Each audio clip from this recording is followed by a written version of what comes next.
사랑의 만을 올려가는 사도입니다.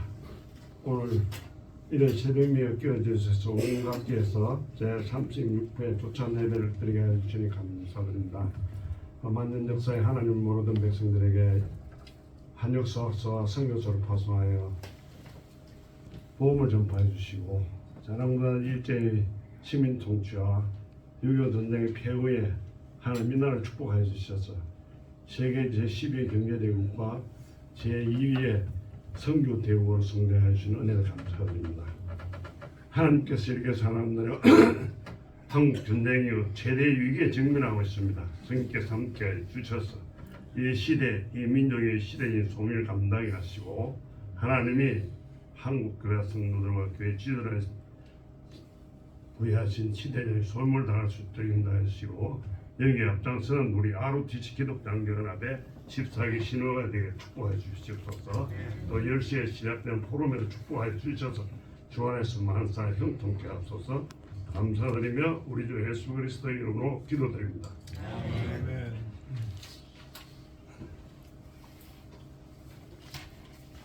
오늘 이 제목을 저희가 아주 제가 좋아하는 구절을 우리가 골랐습니다. 우리가 간단하니까 한번 우리 시대에 또 우리한테 요구하는 아주 그 같아서 우리 한번 크게 외쳐보겠습니다. 일어나라. 우리가 영어로 하면 명령어를 말하면 우리 and 하면 그리고 or 하면 그렇지 않으면 되잖아요. 그러니까 우리가 일어나라. 같이 함께 일어나라. 일어나라. 빛을 발하라. 빛을 발하라. 일어나라는 어라이저죠. 어라이저. 그 다음에 그러면 and 아닙니까? 이 자리를 비해서 제가 ROT 장교하면 제일 아쉬운 게 하는 게 통역 장교 시험 기회를 놓쳐가지고 통역 장교 못된 걸 굉장히 저는 억울하게 생각하고 있습니다.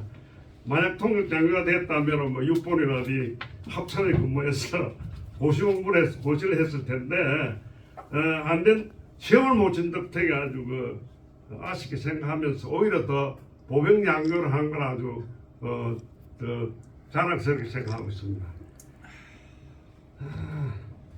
오늘 제가 기도에서도 말씀드렸듯이 우리 하나님 엄청나게 축복해 주셨는데 저로서는 이게 저하고 생각 같은 분들도 많습니다. 하나님이 축복해 주셨는데 6.25 전쟁 이후에 최대 위기가 아니었느냐. 그래서 이 구절로 한번 말씀을 상고해 보기로 했습니다. 뼈아픈 과거를 기억할 줄 모르는 사람은 과거를 되풀이해 가야 한다. 슬기로운 사람은 경험 속에서 지혜를 배우고 지혜로운 사람은 역사 속에서 교훈을 얻는다. 이 철학자가 말씀하신 말씀이죠. 그 다음에 이제 처칠이 한 유명한 말 있죠. 계속 싸우면 이기는 나라는 이기는 사람은 그 백성이 있는데 거기 패배해버리면 아주 희망이 없다. 그 다음에 이제 우리가 유대인 학살 600만 명 학살된 유대인 거기 가면은 용서하라. 그러나 잊지 마라. 이렇게 되어 있죠. 우리 국사 역사평찬 위원장을 역임하신 이인호 교수께서 대한민국 건국사를 우리가 세 가지 혁명으로 그렇게 보고 있습니다. 대한민국의 건국은 혁명이었고 프랑스 혁명이나 미국의 혁명과 마찬가지로 성공한 혁명이었다. 세 가지 첫째가 뭐냐면 우리가 일제나 미군정에서 벗어나 독립국가로 재탄생하여 국제사회 이들로 첫째가 주권국가가 되었다는 것. 두 번째, 우리 왕조시대에서 또 일제 식민 통치에서 벗어나가지고 민족공화국을 건설했다는 것.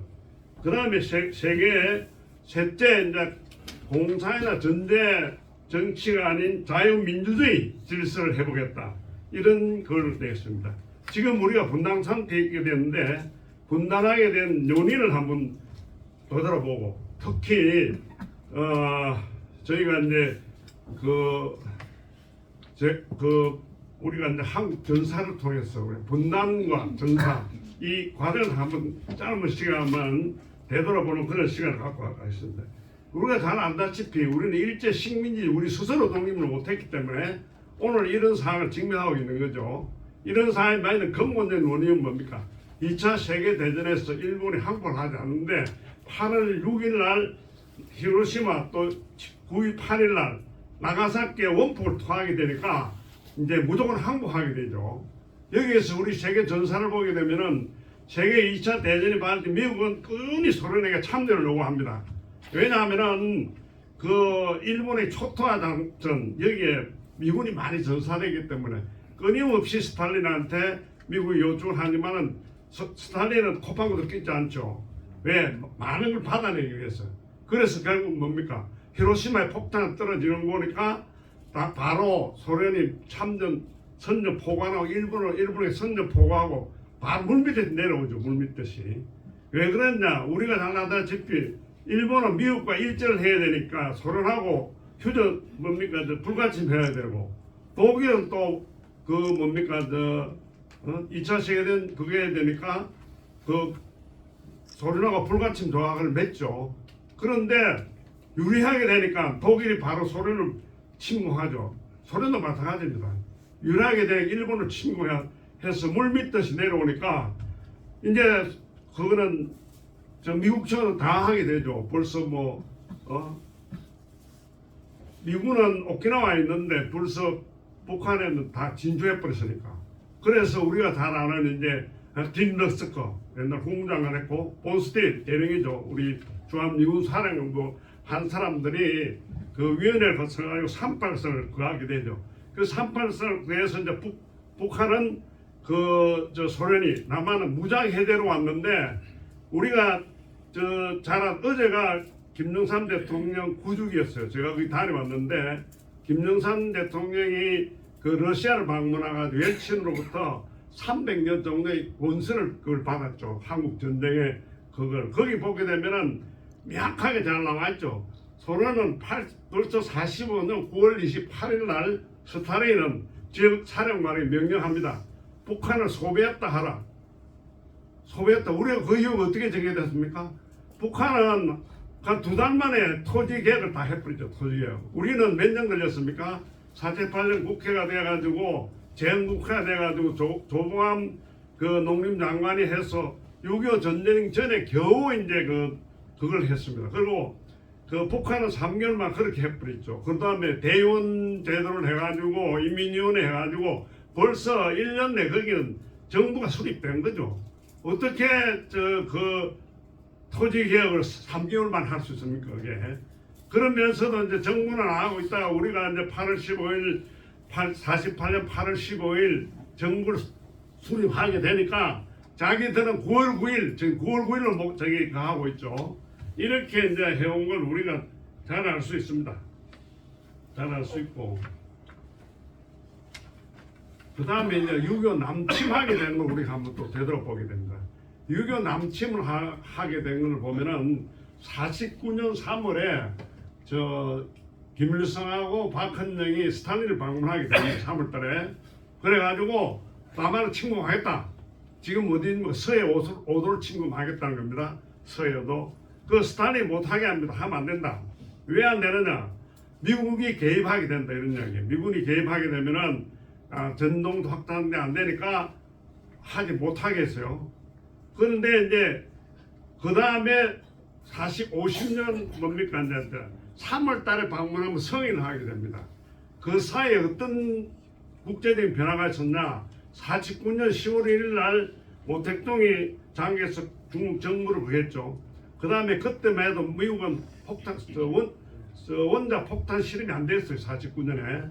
그래서 49년 만에 이제 원자 폭탄을 성공하게 되는데 49년 말에 미국하고 소련의 그 원자 폭탄 비율이 뭐냐면은 소련은 5대, 미국은 250대인 거예요. 그러니까 메가드가 계속 핵폭탄 사용하자는 이유가 있는 거예요. 한 방만 그냥 만주 지역에 때려버리면 훨씬도 못한다는 그런 이제 계산이 다 있었습니다. 그런데 우리가 이제 재미있는 사실을 한번 쭉 훑어보도록 하겠습니다. 미국은 또 어땠습니까? 50년 1월 19일 날 에치슨 선언이라는 발표하죠. 그게 뭡니까? 태평양 지역의 방어에 한국 빠졌다는 거예요. 이걸 빠졌다는 건 상당한 의미를 갖고 있는 겁니다. 어떤 의미냐? 대만을 그냥 넘겼다 이게 너가 줄 테니까 너가 소련한테 우리한테 오라 이런 이야기야 미국이. 그러니까 이제 소련으로서는 미국이 개입을 안 하겠다 이런 판단해서 이제 그 개입을 하게 되죠. 개입하게 되는데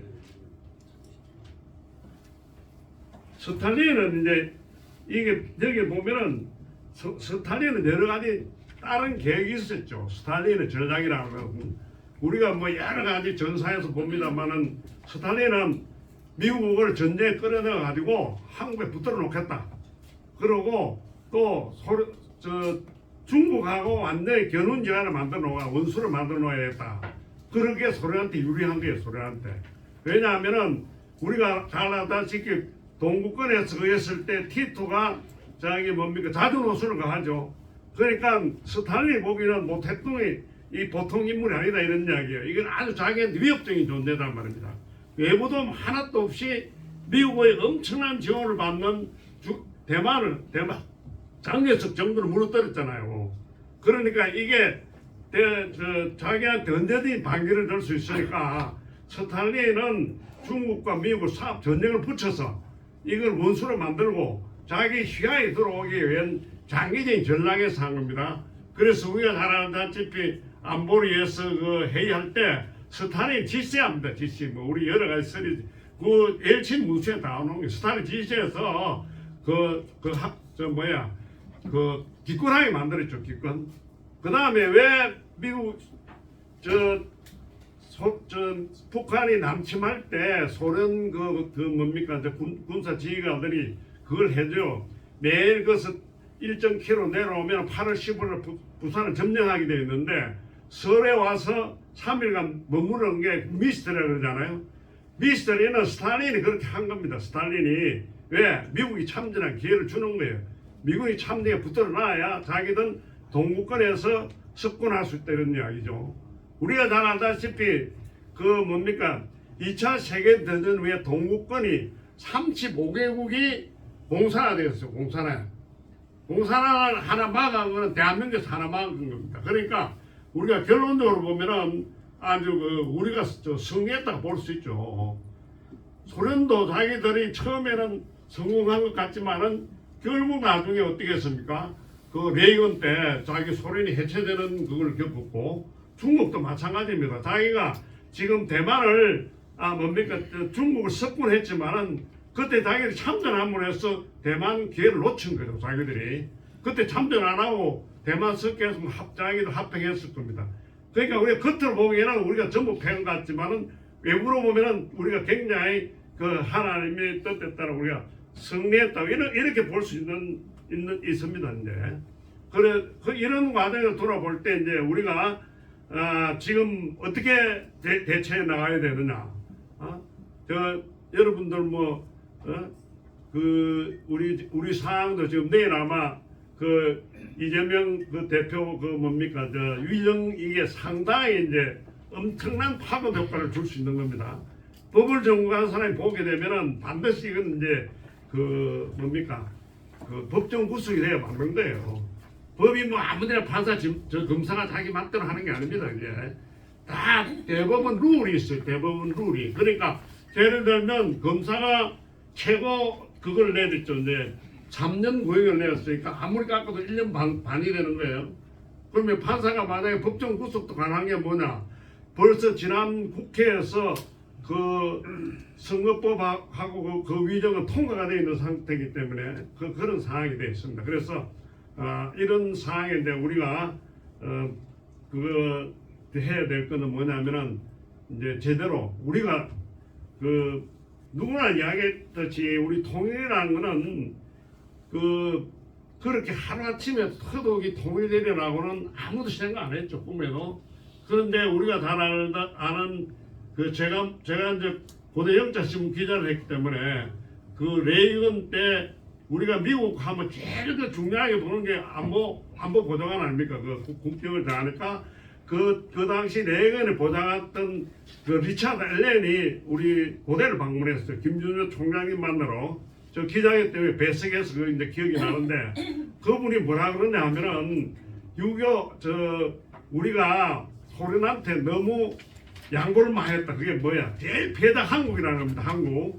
그게 일본 뭡니까 그 무장히 해제시키기 위해서 소련한테 동등한 권한을 준 거죠. 소련은 뭐 파죽지처럼 8일 왔기 때문에 전사한 것도 없고 그런데 전후 한국이나 세계 질서하는데 아주 엄청난 권한을 준 게 그거 미국의 실책이라 그런 거예요. 그게 이제 그 반격한 게 뭡니까? 알렌이 자기 주장합니다. 스타워즈. 우리가 위성에서 소련의 요격을 하겠다. 그때 고르바초프가 집권했는데 그 당시 소련의 그거는 경제가 피폐돼가지고 도대체 생산성도 뭐 안 돼가지고 미국과 경쟁을 할 수 없는 거예요. 그러니까 이 스타워즈는 고도의 전략전개 소련을 하여금 자기들 미국에 휘하게 들어오게. 그러니까 소련이 자기들 경제가 너무 피폐하기 때문에 미국과 서로 협조하지 않으면은 나라 자체가 지탱할 수 없는 거죠. 그러니까 이제 그걸 핵 협상을 하게 되고 또 그렇게 됐을 때 이제 고르바초프 뭡니까 레이건이 고르바초프한테 이야기합니다. 우리 그 베린 광장을 와라, 그 허물어라. 그렇게 하면은 우리가 그한테 이제 그게 이제 3년 후에 허물어져 가지고 결국 이제 통일이 된 건데 거기 보면은 이제 그런 게 우리도 많은 시사점을 볼 수 있겠습니다. 이제 앞으로 우리나라도 하나님이 가하시면 어느 순간에 일순간으로 되지 않겠느냐.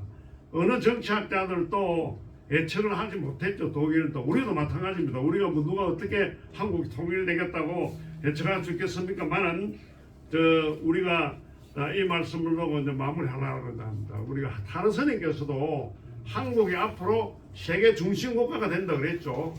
세계 중심 국가가 된다 그러고 그 다음에 미래학자 립트만이 뭐랍니까? 한국은 2040년 되면 세계 제2의 국가가 된다 그러죠.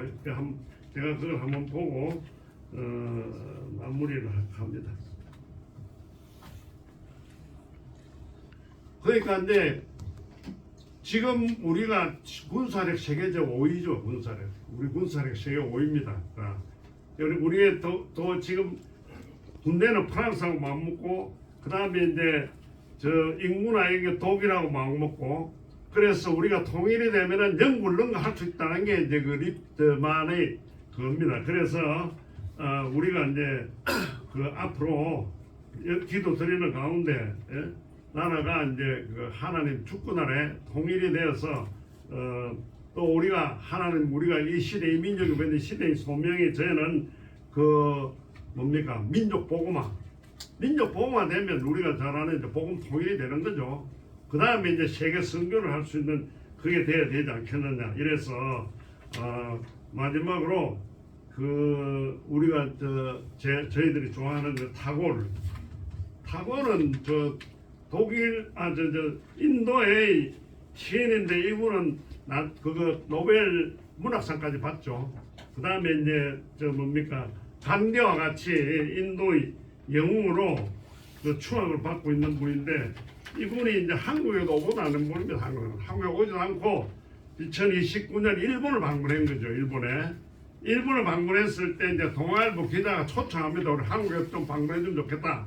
그러니까 한국에 못 간다 해서 그 동아일보에 기부한 글이 이제 우리가 잘 아는 동방의 횃불입니다. 동방의 등불 일찍이 아시아의 황금 시대에 빛나던 등불의 하나였던 코리아 그 등불 다시 한번 켜지는 날에 너는 동방의 밝은 빛이 되리라. 마음에는 두려움이 없고 머리는 높이 쳐들린 곳 지식은 자유스럽고 좁다란 담력으로 세계가 조각조각 갈라지지 않는 곳 진실의 깊은 속에서 말씀이 솟아나는 곳 끊임없는 노력이 완성을 향하여 팔을 벌리는 곳 지성의 맑은 흐름이 굳어진 습관의 모래벌판에 길치 않는 곳 무한히 퍼져나가는 생각과 행동으로 우리들의 마음이 인도되는 것 그러한 자유의 한국으로 내 마음의 조국 코리아여 깨어나소서. 여기 내 마음의 조국이라고 이렇게 이제 표현했습니다. 지인교회인데 이 우리가 그걸 되새기면서 우리가 그 하나님 은혜로 하루속히 그 통일이 되고 또 우리가 세계 선교 국가로 뜬날 바라면서 제 말씀 줄이겠습니다. 자, 기도드리죠. 사랑의 은혜를 감사드립니다. 오늘 하나님 은혜 가운데 하나님께서 이 나라를 사는 산 역사를 보게 됐습니다. 성령께서 함께 해주셔서 한국교회 성도들과 교회 지도자들, 한국과 한민족 또 정치 지도자를 축복해 주셔서 하나님이 이 시대 이 민족을 위한 시대적인 소명을 감당하고 직진해 나가게 부동의 없도록 인도해 주시고 또 우리 한국교회가 일치 단결해서 하나님의 뜻에 합당하고 행해서 하나님의 영광을 나타내게 부정하는 인도해 주시고 축복하옵소서. 이후의 매운다 행사 절차에 주님 함께 하옵소서. 감사드리며 우리 주 예수 그리스도의 이름으로 기도드립니다. 아멘.